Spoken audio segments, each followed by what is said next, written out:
como un rolito, no sé, ¿no? Bienvenidos a una nueva emisión de América Directo. Estamos en esta oportunidad conectados con María Corina Machado. Ella es diputada opositora en Venezuela. Ya hablamos con ella algunas semanas antes de las elecciones y ahora volvemos a contactarla para ver cómo está ahora Venezuela después de los últimos comicios. Buenos días, María Corina Machado. Un gusto saludarla. Fernanda Kobelinsky aquí. Encantada, Fernando, un placer saludarte a ti. Semanas atrás, cuando hablábamos, estaban muy esperanzados con la posibilidad de que Capriles, el candidato de la Unidad, pudiera triunfar frente a Hugo Chávez. ¿Qué sucedió? ¿Qué faltó? ¿Qué falló para que eso se hiciera realidad? Yo parto de la base que para muchos venezolanos y mucho más para quienes están afuera, es complejo entender en qué condiciones se producen las elecciones en Venezuela. Y para eso hay que partir de abordar y conocer a fondo cuál es la naturaleza del sistema que hoy en día existe en nuestro país. En Venezuela ha emergido, ha aparecido un modelo que yo llamo neodictadura, que tiene una fachada democrática para esconder un régimen profundamente autoritario y que utiliza las elecciones como un mecanismo de ganar legitimidad. La legitimidad que pierde en el ejercicio del poder, violando derechos humanos, independencia de poderes, Estado de Derecho, busca recuperarla por la vía de las elecciones. Y estas ocurren en un contexto muy, muy complejo, donde no solamente hay un uso y abuso obsceno de los recursos del Estado y del aparato del Estado, pero que todo fundamentalmente gira alrededor del miedo, de la intimidación política. Y es por eso que no podemos hablar de elecciones limpias, libres y justas en Venezuela. Eh, si estas hubiesen sido limpias, libres y justas, el resultado hubiese sido distinto. Sin embargo, el candidato a presidente Capriles fue el primero a reconocer en que no hubo fraude. No se puede catalogar de fraude, pero sí de desestabilizaciones. ¿Usted qué opina al respecto? En Venezuela la palabra fraude tiene una connotación muy particular. Se asocia al fraude electrónico en la máquina, exclusivamente. Y es por eso que muchos actores, el propio Enrique Capriles y muchos otros dirigentes políticos, rápidamente dijeron no hubo acciones o fallas de esa naturaleza, es decir, fraude electrónico. Mi planteamiento es que la alteración a la voluntad del elector comienza mucho antes del día de la elección. Eso es algo que todos los ciudadanos demócratas alrededor del mundo debemos tener claro cuando, sobre todo aquellos que tenemos gobiernos con tentaciones autoritarias y con vocación de permanencia en el poder de manera indefinida. Un proceso electoral comienza desde el momento que tú vas construyendo un registro electoral. Déjame darte algunos ejemplos. En Venezuela, en los últimos años, producto de la situación del país, se han ido alrededor de 1,5 millones de venezolanos a otros países. Más o menos 800.000 con derecho a votar. Pues bueno, este gobierno les ha hecho prácticamente imposible que esos venezolanos que están fuera se inscriban. Y la motivación política es clara. Hugo Chávez sabe que más del 80-90% de estas personas votarían en su contra. Adicionalmente, muchos venezolanos han sido movidos de un centro de votación a otro centro de votación en contra de su voluntad. Le agregas a ese hecho el propio día de la elección en esta elección pasada, incorporaron un nuevo elemento al principio del proceso, en la puerta de los centros, que hizo que miles y miles y miles de venezolanos tuvieran que pasar 4, 6, 8 horas en colas para poder votar. Esos son obstáculos al proceso electoral, que alteran el resultado y por lo tanto son delitos electorales. Tú lo puedes llamar como quieras, pero tienen un impacto directo en los resultados. Agrégale otro elemento, podría enumerar muchos, pero el otro elemento que quiero enumerar, porque para mí es el que tiene un mayor impacto en los resultados, que tiene que ver con el miedo y la duda sobre el secreto del voto. En nuestro país, cuando vamos a votar, además de una máquina de votación automatizada, electrónica, está conectado por un cable, tú debes haberlo visto cuando viniste, una máquina captahuella, donde los venezolanos debemos poner nuestra huella dactilar y aparece nuestro nombre justo antes de votar. Los técnicos han insistido en que el voto es secreto, que no se ve afectado este conjunto de máquinas. Sin embargo, la percepción que hay en más del 40%, 4 de cada 10 venezolanos, es que su voto no es secreto. Y el gobierno les hace saber y les hace sentir que si hacen cualquier cosa en contra del gobierno de Hugo Chávez, pues van a tener un castigo, bien sea perder su gobierno, perder su empleo, perder su visión o su beneficio social, o cualquier otro tipo de protección que provenga del gobierno. Esto tiene un impacto enorme en el resultado electoral. Recién la escuchaba hablar sobre los venezolanos que se fueron a vivir fuera del país y que de allí intentan emitir su voto. Y en los últimos días hemos escuchado a muchos dirigentes de la oposición intentar inyectar ánimo en esos votantes que respaldan a la oposición venezolana. ¿Temen una emigración masiva, que los venezolanos no voten en las regionales de diciembre? Mira, es natural que los venezolanos sientan un profundo dolor y una profunda frustración y angustia, porque el 7 de octubre, como tanto insistimos, no era una elección más.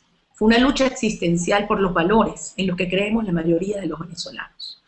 Ahora, si nosotros logramos transmitir la verdad con claridad, con firmeza, con valentía, a cada ciudadano, a cada venezolano, de qué orden es, de qué naturaleza es, de qué trascendencia tiene la lucha que estamos dando, y en función de eso lo que significan las elecciones regionales del 16 de diciembre.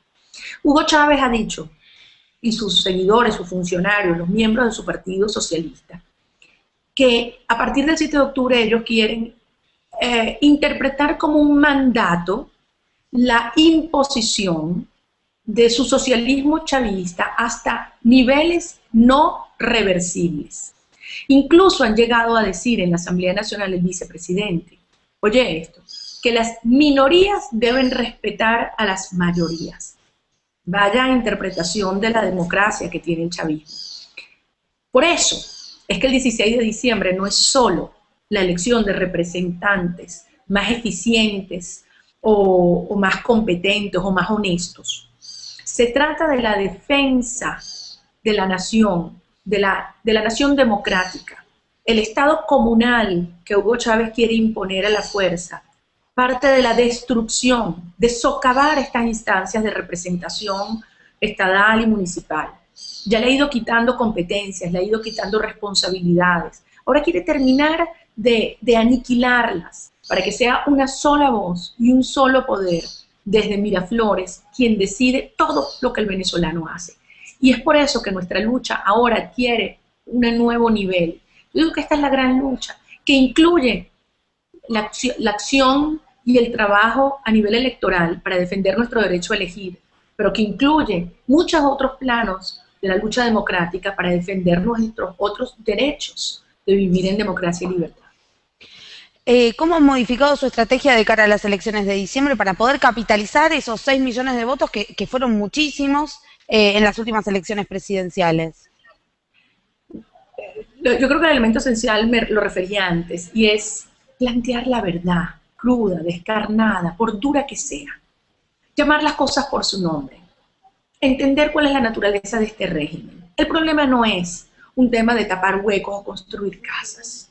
El problema es la posibilidad de vivir en libertad. Y mucha gente te dice, bueno, libertad es algo abstracto, que el venezolano no lo toca, no lo entiende, no lo vive día a día. Eso es falso.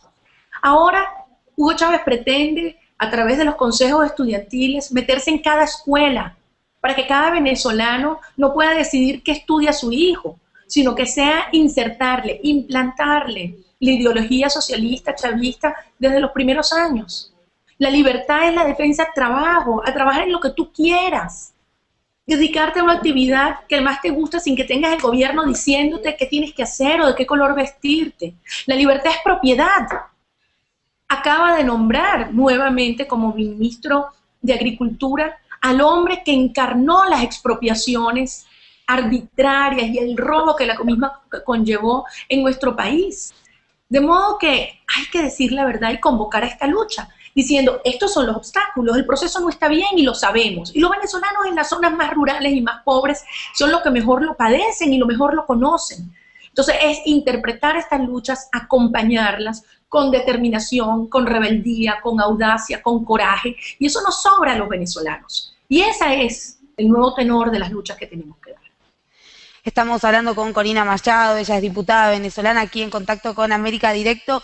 La escucho hablar y da la sensación de que estamos frente a un país que incluso después de las próximas elecciones ha quedado profundamente fracturado. ¿Esto es así? Esa es la intención del presidente Chávez.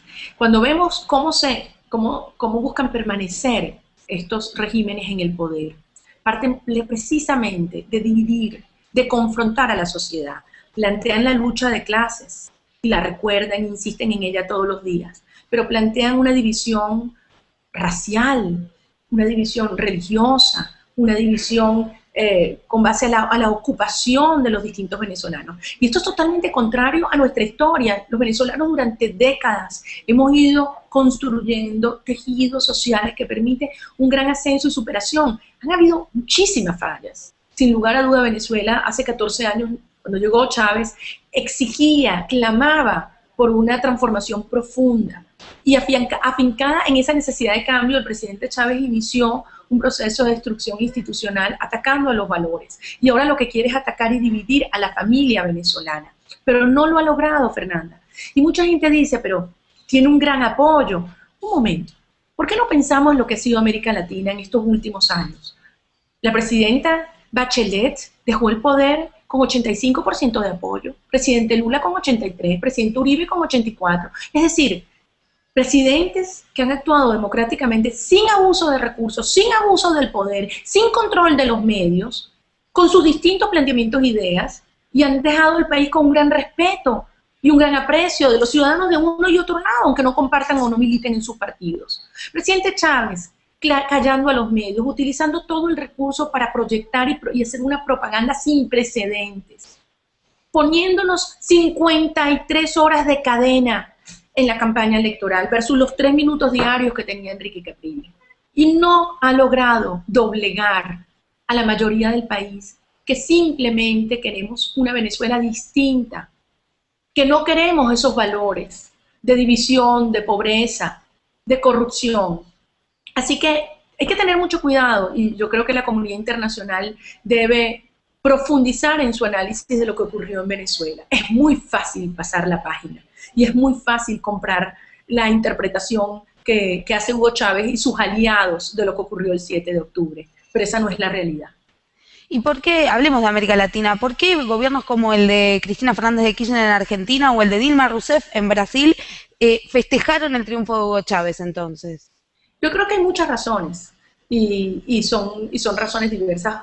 En algunos casos, en algunos países, Venezuela se ha convertido en un financista indispensable para el sostenimiento de una determinada ideología. Es el caso de Nicaragua, es el caso de Ecuador, es el caso de Cuba, es el caso de Bolivia, en distinta medida. Pero evidentemente hay otros países, como el caso de Argentina, donde hay intereses políticos mutuos y donde han logrado encontrar mecanismos de acuerdo con recursos venezolanos para tener apoyos o beneficios políticos de otra naturaleza. Y por eso ha habido una alineación estratégica desde mucho antes de la elección. Pienso que este modelo de un régimen autoritario que llega por la vía de elecciones al poder y progresivamente va cooptando y controlando los poderes públicos para poder legitimar cambios en las leyes, cambio en la Constitución, debilitamiento de los contrapesos institucionales, ciudadanos, para preservar el poder indefinidamente, se ha convertido en un esquema muy atractivo que muchos quieren replicar y darle esa legitimidad democrática y darle ese aval internacional. Eso es algo, insisto, que se convierte muy atractivo para muchos regímenes, con la diferencia de que no tienen los recursos casi infinitos que representa el petróleo para poder tapar toda la corrupción y la ineficiencia y poder dar una ilusión de armonía, una ilusión de bienestar. Pero la realidad es que desde el 8 de octubre Venezuela se ha convertido en un hervidero de protesta social. Todos los días están las calles de Caracas y de las principales ciudades del país trancadas por motorizados o taxistas porque los están matando, por amas de casa que no tienen luz o no tienen agua en sus casas, por estudiantes que no tienen oportunidad de educación, por trabajadores que pierden el empleo, todos los días. Entonces no es verdad que los venezolanos estemos tan satisfechos y no es una realidad que este sea el modelo de sociedad en el que queremos vivir. Yo tomo el argumento de la réplica del modelo en países como los que integran el ALBA e incluso en la Argentina, pero sigo sin entender en esta lógica la argumentación con respecto a Brasil. ¿Por qué Brasil entonces apoya a este gobierno? Yo tampoco la entiendo. Yo tampoco la entiendo, por eso no puedo explicarla. Creo que Brasil se ha convertido en un modelo en muchos sentidos para países que queremos vivir con democracia y respeto a los derechos humanos, a la libertad de invertir, de construir, de crear internamente, pero que externamente mantiene grandes contradicciones en la promoción de esos valores. Si Brasil quiere ser un verdadero líder en América Latina, tiene que ganarse la confianza y el respeto no solamente de los gobiernos de turno, también de los ciudadanos de este hemisferio, que queremos ver cómo los principios democráticos son defendidos más allá de los intereses. Queremos ver instancias como el sistema interamericano fortalecidos y no debilitados. Es inaceptable que Venezuela haya planteado la salida de la Corte Interamericana y que no haya habido una reacción firme de los otros países que integran el sistema interamericano. Es inadmisible que Hugo Chávez viole derechos humanos, como por ejemplo quedó demostrado en la declaración jurada de su expresidente de la Corte Penal, nombrado por el oficialismo, leal hasta Hugo Chávez hasta hace unos días, y quien públicamente ha confesado, declaración jurada, porque huyó del país y estaba en Costa Rica, que él recibió órdenes de Hugo Chávez de condenar a 9 personas a 30 años de cárcel sin ni siquiera haber leído la sentencia. Y frente a esto no hay una reacción de la comunidad internacional. ¿Dónde está la verdadera preocupación por los derechos humanos, por la justicia, por la autonomía de los poderes públicos que defiende Brasil, Chile, México, Colombia internamente, pero que obvia cuando se trata de un vecino a quien pareciera que prefieren tolerar y obviar? Entonces, desde nuestra perspectiva, tenemos que elevar nuestras voces y unirlas, juntarlas con las voces de millones de ciudadanos en estos mismos países que sí entienden lo que vivimos los venezolanos y que no nos van a dejar solos en esta lucha. Venezuela no dejó solo a Centroamérica cuando vivió el horror de dictaduras o el horror de guerras civiles. Venezuela no dejó solo a Chile cuando hubo la persecución implacable a algunos de los seguidores del gobierno de Allende. Es más, fueron venezolanos a buscarlos, a sacarlos de las cárceles y traerlos, y le abrimos los brazos a nuestro país.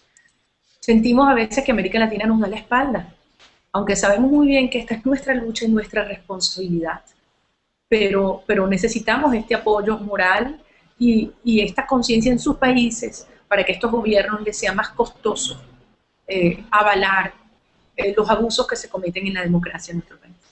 Tenemos preguntas de los usuarios de Infobae América que nos dejaron aquí en América Directo. Nos pueden dejar sus preguntas para María Corina Machado. Por ejemplo, Julián Giraldo de Venezuela, Ana Zambrano de Venezuela, perdón, dice que los candidatos del oficialismo fueron nombrados a dedo y que ni siquiera votan en los estados para los que son candidatos. ¿Eso es cierto?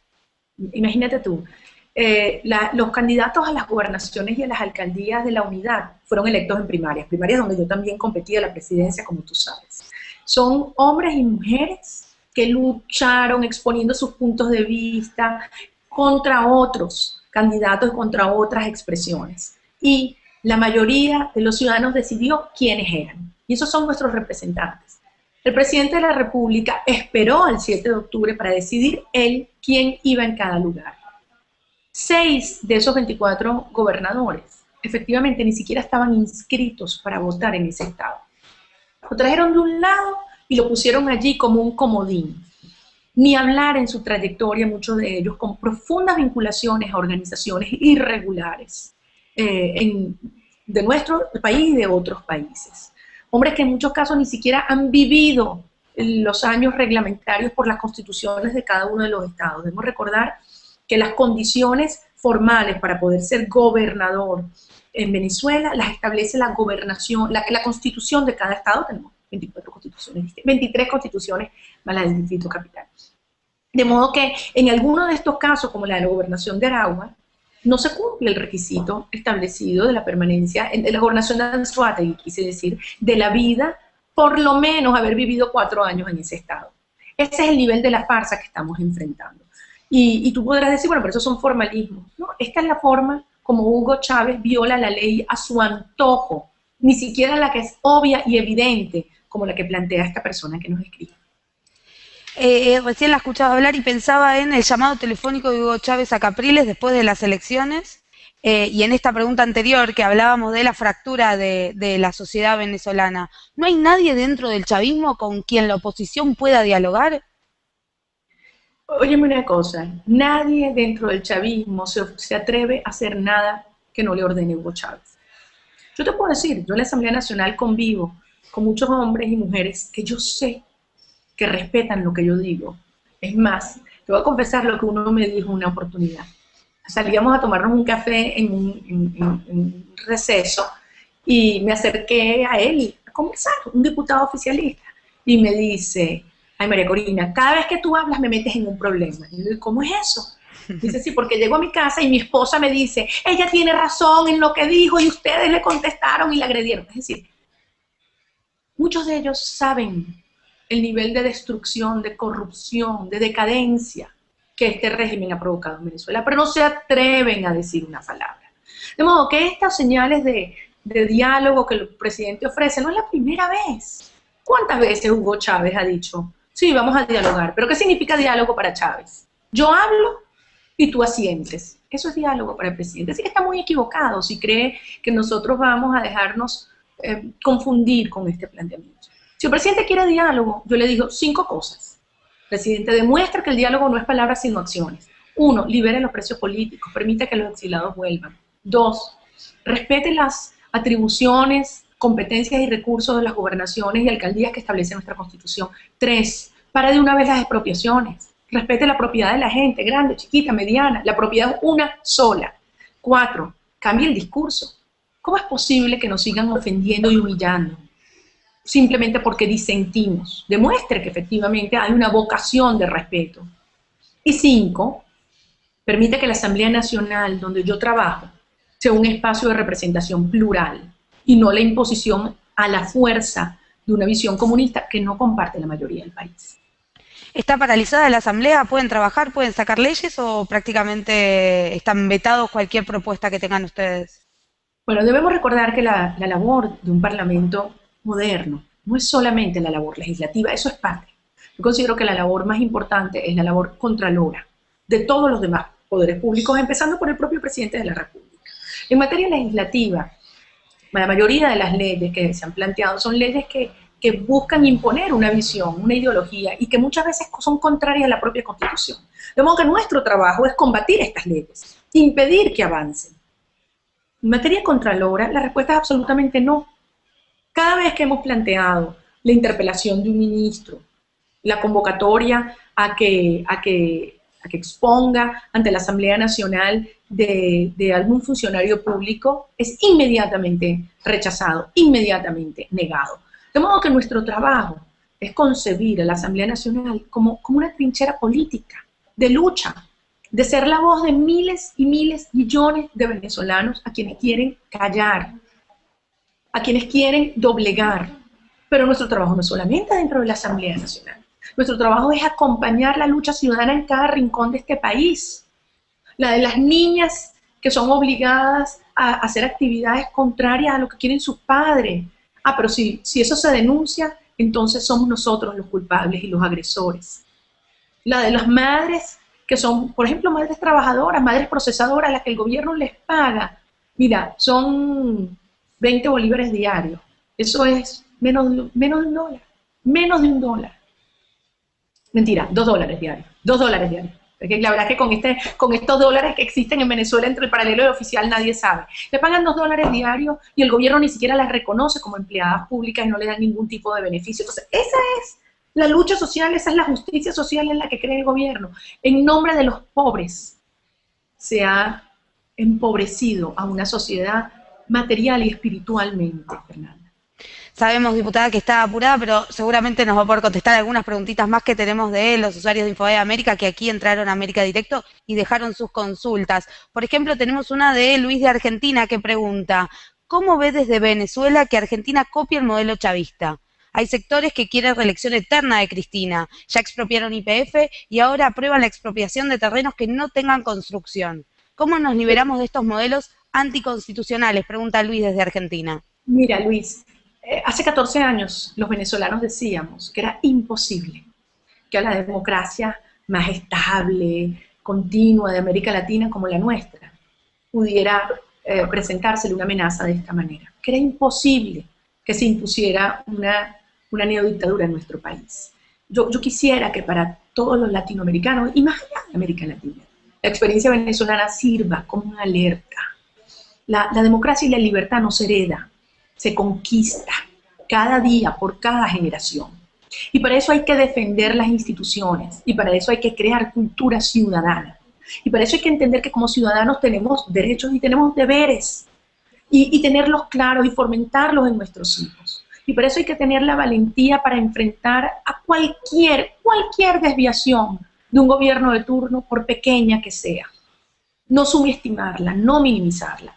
Y yo creo que hay mucho que nosotros los venezolanos podemos transmitirles a ustedes, de aciertos y de errores, de cómo enfrentar, cómo resistir, cómo hacer retroceder a un régimen como este y cómo en un futuro no tan distante, ustedes verán, poder derrotarlo y construir una auténtica democracia de justicia, de inclusión y de progreso en nuestro país. Aquí tenemos otra pregunta de una compatriota suya que es, aquí, Analía de Venezuela dice, ¿por qué opina si las últimas elecciones fueron libres, justas y democráticas? Bueno, yo opino lo contrario por lo que he estado explicando, porque si tú le impides a un venezolano votar, y si estos son miles y miles de venezolanos dentro o fuera del país, eso no es libertad, eso no es justicia. Si tú haces que miles de venezolanos tengan que ir acompañados a votar, es decir, ni siquiera pueden ir solos. Te relato brevemente una historia. Esto ocurrió en un pueblo que se llama La Zulita, en el estado de Mérida, en los Andes venezolanos. Unos días antes de la elección se presentaron uno de estos grupos afectos al oficialismo, a Hugo Chávez, a una casa muy humilde, de un señor Teodulfo y su esposa. Y la casa estaba en muy mal estado y le llevaron unos materiales. Y le dijeron, comiencen a tumbar esta parte que está muy mal, acomódense de este lado, pero eso sí, los venimos a buscar el día de la elección. El día de la elección los llevaron a votar y la señora se negó a votar acompañada. Yo sé leer y escribir, yo quiero votar sola. Y no permitió que la acompañara.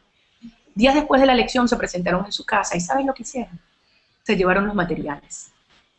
Se llevaron los materiales que les habían llevado y le dejaron la mitad de la casa en el suelo.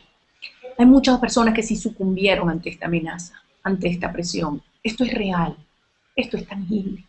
Son miles y miles y miles de empleados públicos, de beneficiarios de programas sociales, de miembros de las Fuerzas Armadas, a quienes se les hace sentir que o bajan la cabeza, o repiten y piensan como Chávez quiera, o van a ser castigados. Eso no es libertad. Eso no es el ejercicio de la soberanía. Y por eso tenemos que luchar. Y por eso no podemos permitir que esto ocurra en otros países de América Latina. Y por eso queremos que esta lucha nuestra sirva también de inspiración para tantos otros países que comparten mayoritariamente estos valores y que ven amenazas ciertas sobre la vigencia de la democracia en sus naciones. Diputada, ¿no es una jugada muy arriesgada que Capriles vaya por la gobernación? ¿Qué pasa si pierde? ¿Qué pasa con la unidad, con la mesa de unidad si Capriles pierde en Miranda? Fíjate, no es solamente Enrique, son todos aquellos gobernadores actuales y nuevos que están luchando por preservar espacios que el gobierno quiere destruir, porque el gobierno quiere acabar con la descentralización. Así como acabaron con las juntas parroquiales en Venezuela, sus nuevos objetivos son alcaldías y gobernaciones. De modo que más allá del liderazgo de Enrique, que es muy importante, aquí lo que está en juego es la verdadera existencia de la nación. Chávez dijo, pulverizar el Estado burgués. Y pulverizar el Estado burgués está escrito en su plan de gobierno y repetido en la Asamblea Nacional. Incluye la destrucción de todos los niveles de representación, para que sea él, el presidente, quien decide, quien manda en cada comunidad, en cada parroquia, en cada alcaldía o en cada estado. Así que aquí cada venezolano tenemos que arriesgarlo todo, sin hacer cálculos políticos de qué conviene o qué no conviene. Todos los venezolanos tenemos que arriesgarlo, porque lo que está en juego es la familia venezolana, lo que está en juego es la nación venezolana. Falta muy poquito para las elecciones y en las últimas, en las presidenciales, hubo una gran participación ciudadana. Mucha gente fue a votar. Sin embargo, el desánimo se siente un poco en estos últimos días. ¿Temen que haya mayor abstencionismo para las regionales? Pero es natural que exista dolor y frustración, porque es mucho lo que está en juego, Fernando. Una lucha existencial, yo lo mantengo, es una lucha existencial. Yo considero que para que esa fuerza adquiera un nuevo ritmo, una nueva energía para esta gran lucha que nos espera, lo esencial es transmitir la verdad, por dura que sea, a los venezolanos. Vienen tiempos duros, estamos enfrentando un sistema electoral perverso, pero aún así vamos a dar esta lucha unidos, firmes, conscientes de que además no es exclusivamente, y debo insistir en eso, en el plano electoral donde tenemos que luchar. Yo estoy convocando a todos los venezolanos para defender los derechos esenciales, civiles de cada uno, porque no hay un solo venezolano que se sienta desprotegido, desamparado, cuando le quitan su finca, cuando le quitan su pequeño negocio, cuando le amenazan con quitarle su casa o su empleo. Tenemos que crear esas redes de apoyo, de solidaridad, y debemos estar allí enfrentando y encabezando esas protestas. Insisto, Venezuela está convertida en una efervescencia de demandas insatisfechas y de reclamos, y hay que darle sentido a esta lucha, que va mucho más allá de las necesidades inmediatas, tiene que ver con las aspiraciones genuinas, legítimas, trascendentes que tenemos los seres humanos. María Corina Machado, diputada venezolana, muchísimas gracias por este contacto con América Directo. Seguramente volveremos a molestarla en el futuro. Bueno, y aprovecho para decirte que voy a estar allá con ustedes los primeros días de noviembre. Voy a estar el 1 y 2 de noviembre en Buenos Aires, así que espero verte personalmente y agradezco además por esta vía a tantos argentinos, de organizaciones, colegas, son parlamentarios de la Argentina que me han invitado a acompañarlos y a compartir luchas y sueños en estos tiempos y estos maravillosos y desafiantes que tenemos por delante. Muchísimas gracias. Muchísimas gracias a usted y a los que nos acompañaron en esta charla aquí en América Directo. Los esperamos en la próxima. Hasta luego. Gracias. El otro elemento que quiero enumerar, porque para mí es el que tiene un mayor impacto en los resultados, que tiene que ver con el miedo y la duda sobre el secreto del voto. En nuestro país, cuando vamos a votar, además de una máquina de votación automatizada, electrónica, está conectado por un cable, tú debes haberlo visto cuando viniste, una máquina captahuella, donde los venezolanos debemos poner nuestra huella dactilar y aparece nuestro nombre justo antes de votar. Los técnicos han insistido en que el voto es secreto, que no se ve afectado por este conjunto de máquinas. Sin embargo, la percepción que hay en más del 40%, 4 de cada 10 venezolanos, es que su voto no es secreto. Y el gobierno les hace saber y les hace sentir que si hacen cualquier cosa en contra del gobierno de Hugo Chávez, pues van a tener un castigo, bien sea perder su gobierno, perder su empleo, perder su visión o su beneficio social, o cualquier otro tipo de... Ha aparecido un modelo que yo llamo neodictadura, que tiene una fachada democrática para esconder un régimen profundamente autoritario y que utiliza las elecciones como un mecanismo de ganar legitimidad. La legitimidad que pierde en el ejercicio del poder, violando derechos humanos, independencia de poderes, Estado de Derecho, busca recuperarla por la vía de las elecciones. Y estas ocurren en un contexto muy, muy complejo, donde no solamente hay un uso y abuso obsceno de los recursos del Estado y del aparato del Estado, pero que todo fundamentalmente gira alrededor del miedo, de la intimidación política. Y es por eso que no podemos hablar de elecciones limpias, libres y justas en Venezuela. Si estas hubiesen sido limpias, libres y justas, el resultado hubiese sido distinto. Sin embargo, el candidato a presidente Capriles fue el primero en reconocer en que no hubo fraude. No se puede catalogar de fraude, pero sí de desestabilizaciones. ¿Usted qué opina al respecto? En Venezuela la palabra fraude tiene una connotación muy particular. Se asocia al fraude electrónico en la máquina, exclusivamente. Y es por eso que muchos actores, el propio Enrique Capriles y muchos otros dirigentes políticos, rápidamente dijeron no hubo acciones o fallas de esa naturaleza, es decir, fraude electrónico. Mi planteamiento es que la alteración a la voluntad del elector comienza mucho antes del día de la elección. Eso es algo que todos los ciudadanos demócratas alrededor del mundo debemos tener claro cuando, sobre todo aquellos que tenemos gobiernos con tentaciones autoritarias y con vocación de permanencia en el poder de manera indefinida. Un proceso electoral comienza desde el momento que tú vas construyendo un registro electoral. Déjame darte algunos ejemplos. En Venezuela, en los últimos años, producto de la situación del país, se han ido alrededor de 1,5 millones de venezolanos a otros países. Más o menos 800.000 con derecho a votar. Pues bueno, este gobierno les ha hecho prácticamente imposible que esos venezolanos que están fuera se inscriban. Y la motivación política es clara. Hugo Chávez sabe que más del 80-90% de estas personas votarían en su contra. Adicionalmente, muchos venezolanos han sido movidos de un centro de votación a otro centro de votación en contra de su voluntad. Le agregas a ese hecho, el propio día de la elección, en esta elección pasada, incorporaron un nuevo elemento al principio del proceso, en la puerta de los centros, que hizo que miles y miles y miles de venezolanos tuvieran que pasar 4, 6, 8 horas en colas para poder votar. Esos son obstáculos al proceso electoral, que alteran el resultado y por lo tanto son delitos electorales. Tú lo puedes llamar como quieras, pero tienen un impacto directo en los resultados. Agrégale otro elemento, podría enumerar muchos, pero el como un rollito, no sé. ¿No? Bienvenidos a una nueva emisión de América Directo. Estamos en esta oportunidad conectados con María Corina Machado. Ella es diputada opositora en Venezuela. Ya hablamos con ella algunas semanas antes de las elecciones y ahora volvemos a contactarla para ver cómo está ahora Venezuela después de los últimos comicios. Buenos días, María Corina Machado. Un gusto saludarla. Fernanda Kobelinsky aquí. Encantada, Fernanda. Un placer saludarte a ti.